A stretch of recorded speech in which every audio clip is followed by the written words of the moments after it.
fundamentos del aprendizaje que el facilitador, el ingeniero José Luis Salazar, pues tendrá bien a presentarnos. Me gustaría hablar un poco acerca del ingeniero.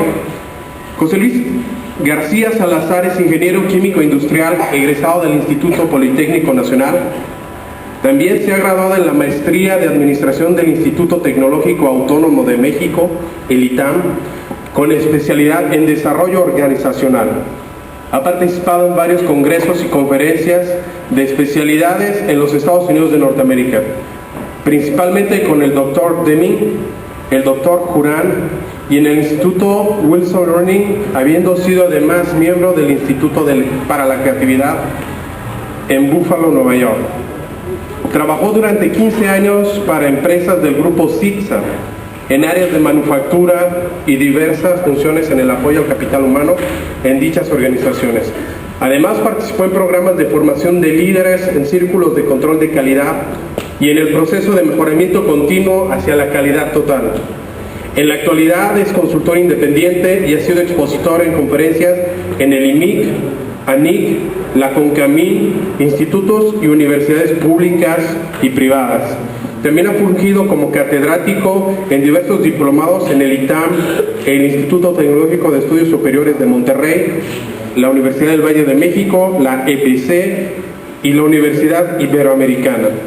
Como consultor de empresas en lo que respecta a procesos de mejoramiento continuo, ha asesorado a empresas del ramo de manufacturas químicas, plásticos, textiles, industria del acero, de la construcción y alimenticias. En el ramo de servicios ha colaborado con empresas de transporte, publicidad, comunicación, educativas, servicios de distribución, grupos financieros y de seguros y con organizaciones de la administración pública, en especial con el gobierno del estado de Querétaro y el Poder Judicial de la Federación. Además, es el autor de otros 3 libros, entre los que contamos Creatividad, la ingeniería del pensamiento, Equinergia, la fuerza de los equipos humanos, además de fundamentos de aprendizaje, y un tercer libro del cual tendremos el grato placer de escuchar el día de mañana, que se llama Guardianes del Conocimiento, una novela histórica. Un aplauso, muchas gracias.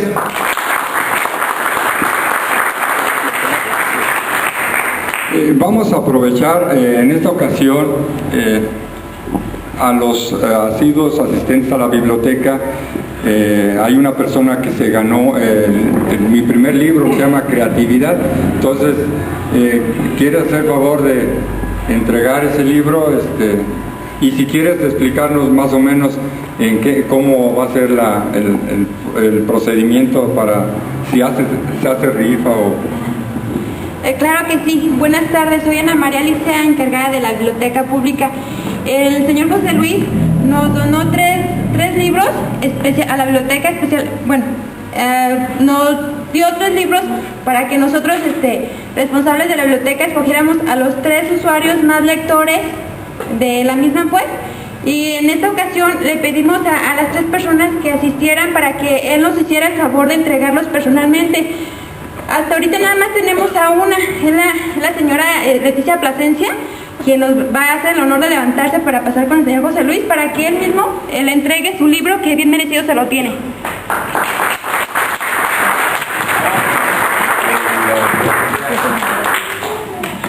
Sí, les decía, ella es una de nuestras lectoras más afines a la biblioteca, y pues le agradecemos pues su asistencia. Muchísimas gracias.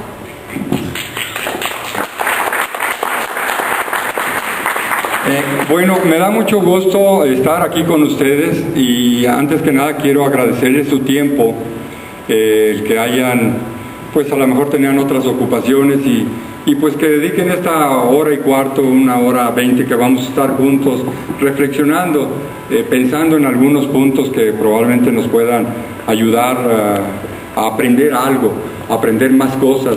Yo creo que el ser humano toda su vida aprende, e inclusive a la hora de nuestra muerte vamos a aprender a morir. Entonces el ser humano por naturaleza está aprendiendo cosas. Entonces en base a esta palabra de aprender fue que me surgió esta idea de cuáles son los elementos fundamentales que debemos de tomar en cuenta para aprender mejor. Seamos niños, seamos adultos, seamos personas como yo, que ya cumplí los 33 años. Entonces, pues de alguna manera, ¿cómo aprendemos los seres humanos? Y a eso se refiere esta plática. Y quisiera, como tal lo estoy diciendo, es una plática. Si ustedes ven que voy muy rápido, inmediatamente levanten la mano nada más para yo darme cuenta quién quiere hacer un comentario o una pregunta, y con todo gusto. Esto es una plática, y más que nada esta plática es para ustedes. En este caso yo vengo a servirles a ustedes, tratar de explicar algo de lo que puse en este libro de Fundamentos del Aprendizaje. Entonces, de alguna manera, no quisiera yo irme muy rápido, sino más bien qué aspectos a ustedes les pueda parecer importantes, pararnos a reflexionar un poco más, y también lancen alguna pregunta, una pregunta a todos nosotros, una pregunta a ustedes mismos, y ojalá a través de ese pensamiento inquisitivo podamos nosotros aprender de una mejor manera.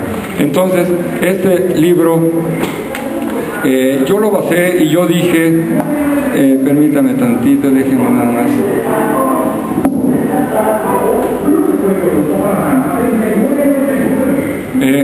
Yo dije cuáles son esos aspectos fundamentales, esos pilares con los cuales los seres humanos aprendemos más.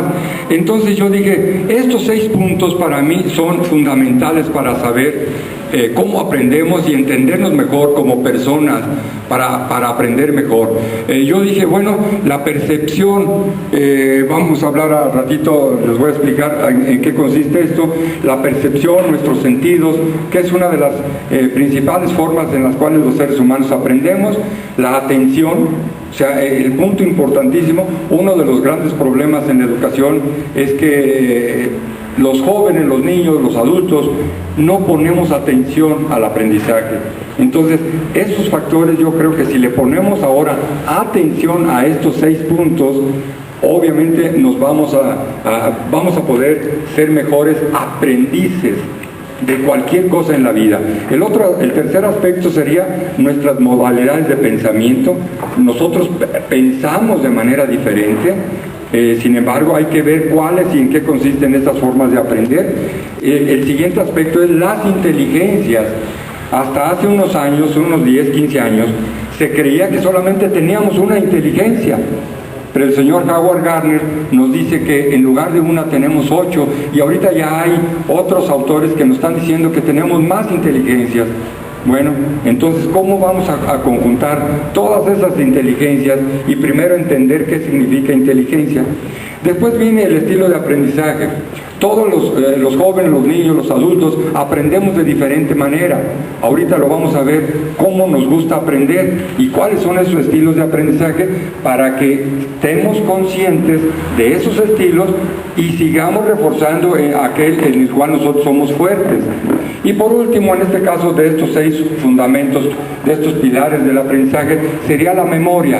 Cómo usamos nuestro almacén, nuestra computadora, nuestro disco duro, para grabar y rescatar de nuestra memoria y poder utilizarlo en nuestras inteligencias, en nuestras formas. Esta primera reflexión, se dice que se le atribuye a Confucio esta frase que decía Confucio: no le des de comer a una persona, a la gente, enséñalo a pescar, para que él solito pesque su comida y coma. Entonces, esto es algo, en sí mismo es una frase, es un concepto muy, muy grande, muy profundo. Sin embargo, hay que ir nosotros más allá de eso. Nosotros, en los tiempos modernos, tenemos que ir más allá de lo que dijo Confucio. Fíjense, debemos contribuir para que la gente aprenda a alimentarse de diferentes fuentes, no solo de la pesca. En otras palabras, tenemos que llegar a la habilidad de aprender a aprender. Desde los últimos 10 años, el concepto o la habilidad de aprender a aprender ha sido tan insistentemente divulgado e insistentemente invitado a que nosotros aprendamos a aprender, que mucha gente le pregunta qué es aprender a aprender y muchas veces no sabemos. Y aprender a aprender es, en este contexto de esta exposición, sería aprender a utilizar esos 6 pilares de los cuales yo estoy en este momento hablando, de lo que vamos a reflexionar en esta tarde. La siguiente diapositiva, yo quiero que se den cuenta que en sí mismo esta forma en la cual yo puse los 6 aspectos fundamentales, los 6 pilares para aprender, en una forma que se llama mapeo mental. Esta técnica fue inventada por el señor Tony Buzan allá en los años 1970 y él la inventó para...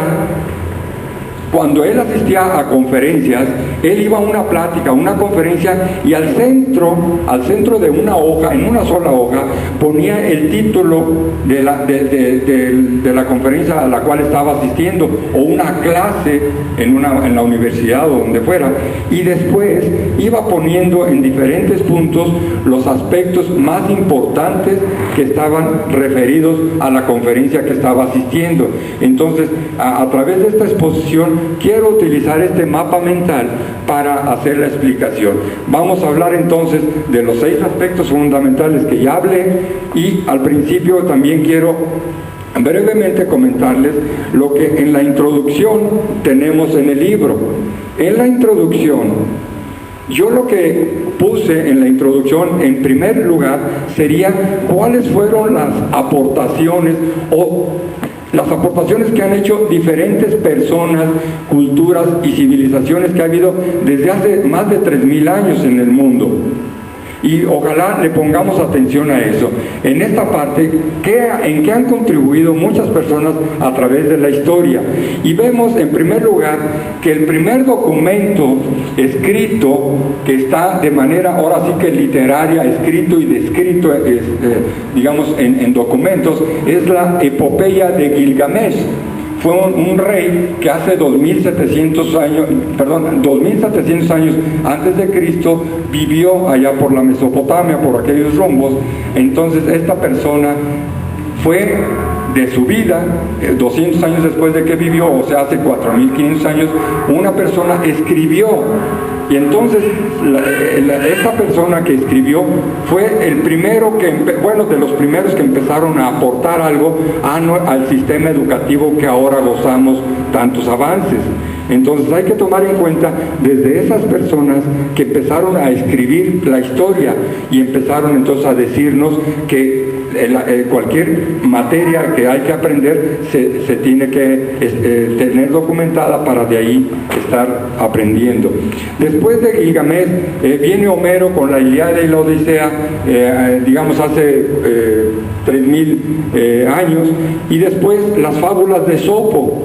Las fábulas de Esopo hace 2.800 años, prácticamente 2.800 años, fueron de los primeros libros que se tenían escritos, en los cuales la gente podía aprender cosas. Y ya posteriormente, hace unos 2.500 años, 600 años, aparecen los llamados los filósofos, que empezó a nacer una serie de filósofos que al principio pues eran los sofistas, precursores después de Sócrates, Platón y Aristóteles. Pero los sofistas, aquí como nos regalaron al sistema educativo nacional, nos regalaron la dialéctica, el sistema de diálogo entre profesor y alumno, para que haya un mejor entendimiento de lo que se está aprendiendo. Ellos también nos regalaron el trivio y el cuadrivio. Aquí eran 3 artes liberales y el cuadrivio eran otras 4 artes liberales, como la gramática, la oratoria, la música, y fueron en aspectos escolásticos los primeros que se empezaron a dar de profesor a alumno. Entonces ya Sócrates nos regala el sistema que se llama la mayéutica. La mayéutica, en pocas palabras, nos explica que el alumno, a través de preguntas, tiene que descubrir y tiene que aprender mejor. Y veamos cómo no se le hizo mucho caso al sistema de la mayéutica, que seamos más, que preguntemos más. ¿Por qué? Esto es algo bien importante. Nosotros, de Sócrates, Platón y Aristóteles, hace 2500 años, se nos ha enseñado o hemos enseñado a la gente a contestar. Ponemos un examen y los alumnos contestan y levantan la mano y contestan. Pero los maestros, los que somos maestros, no hemos enseñado a preguntar a nuestra gente. Entonces, es algo bien importante que a través de la pregunta, a través de preguntar al maestro, podemos aprender el doble que solamente a través de contestar lo que el maestro está preguntando a los alumnos. Entonces, esas son algunas cosas que nos regalaron ahora sí que estas personas.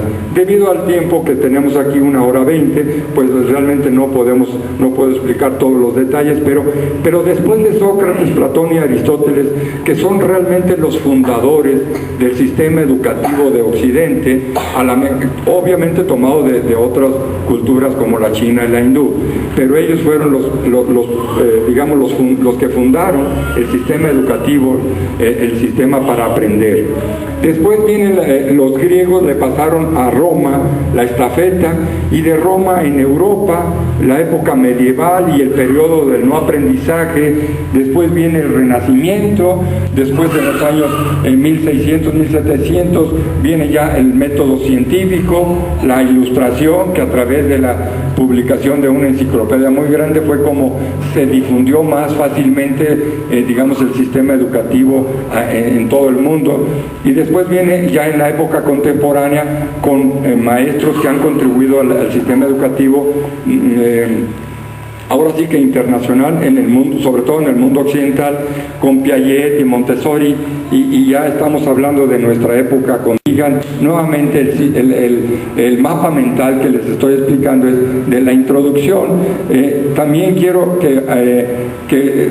platicarles brevemente que en el libro también brevemente les hago una explicación para que tomemos en cuenta nuestro sistema, nuestra biología, nuestra fisiología, para ver cómo aprendemos. Brevemente, sin que sea un tratado de anatomía o biología, etcétera, hablo sobre el sistema nervioso central, lo que es el encéfalo que contiene al cerebro, y dentro del cerebro hablo sobre todo de estos aspectos que son los que nos ayudan tanto a pensar mejor como a grabar en memoria mejor. Son los aspectos que están en la parte emocional de nosotros, en el centro de nuestro cerebro, la amígdala, el hipotálamo, el hipocampo y el tálamo. Son elementos de nuestro cerebro que nos ayudan a ser mejores aprendices de las cosas, y es por eso que lo pongo ahí, para que le pongamos atención también a eso. También hablo brevemente de las neuronas y los neurotransmisores. Dentro de nosotros se generan unos neurotransmisores, unos jugos químicos que nos ayudan a aprender mejor, nos ayudan a ponernos, ahora sí, que en un mejor estado, en un ambiente más receptivo de lo que vamos a aprender. Por ejemplo, cuando reímos, cuando nosotros estamos relajados, podemos estar en una situación mejor para aprender las cosas. Se desprenden en nuestro cerebro en neurotransmisores como la dopamina, la serotonina, las endorfinas, que nos dan un estado de relajación, y todo eso nos ayuda a ser mejores aprendices. Hablo un poco de la plasticidad cerebral. De hecho, la plasticidad cerebral es, mientras más utilicemos, en pocas palabras sería, mientras más utilicemos nuestro cerebro, ese 1,5 kilos que Dios nos dio a todos, si más lo utilizamos pensando y haciendo ejercicios mentales y estudiando y leyendo, nuestro cerebro puede crecer. Las neuronas, que tenemos 100,000 millones de neuronas, se pueden morir, pero las conexiones entre esas neuronas pueden crecer y fortalecerse, y es lo que se llama la plasticidad cerebral, el fortalecimiento de estos conexiones. También hablo de la importancia de una buena dieta. En las escuelas primarias, ¿cómo es posible que a veces pretendamos que los niños aprendan cuando ni siquiera desayunaron? Entonces un joven en la secundaria está pensando en una torta y no está pensando en que la hipotenusa y y la raíz cuadrada, ¿verdad? Entonces, yo creo que tenemos que tomar en consideración la dieta para aprender mejor. Esa es la parte de la introducción. Después, el primer punto es la percepción.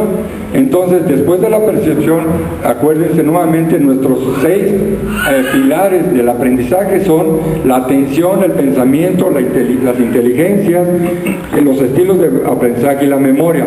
Pero ahorita vamos a hablar del primer elemento, del primer fundamento, que es la percepción. Y la percepción, en este caso, vamos a hablar de los 5 sentidos más conocidos por todos nosotros: la vista, el oído, el tacto, el gusto, el olfato. Sin embargo, tenemos otros sentidos que no le hemos dado nosotros importancia, sentidos como la intuición. Se hablan, y los expertos hablan, que la intuición es el 6º sentido que todos tenemos.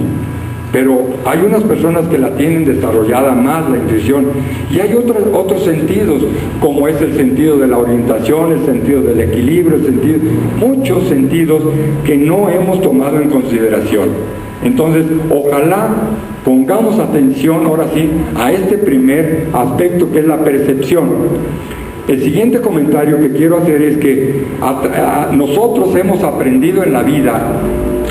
La mayor parte de nuestros aprendizajes han ocurrido a través de, en este caso puse unos porcentajes muy arbitrarios en este caso, porque el sentido que más utilizamos para aprender desde chiquitos es la vista. Le puse aquí arbitrariamente un 60%, después el oído, también aprendemos mucho a través de estar escuchando conferencias, de estar escuchando aspectos que nos están dictando otras personas, aprendemos el oído, también el tacto, a través del gusto, y el sentido que menos utilizamos es el olfato. Sin embargo, los expertos modernos hablan de que por qué en nuestros sistemas de aprendizaje no utilizamos más cosas que despidan olores.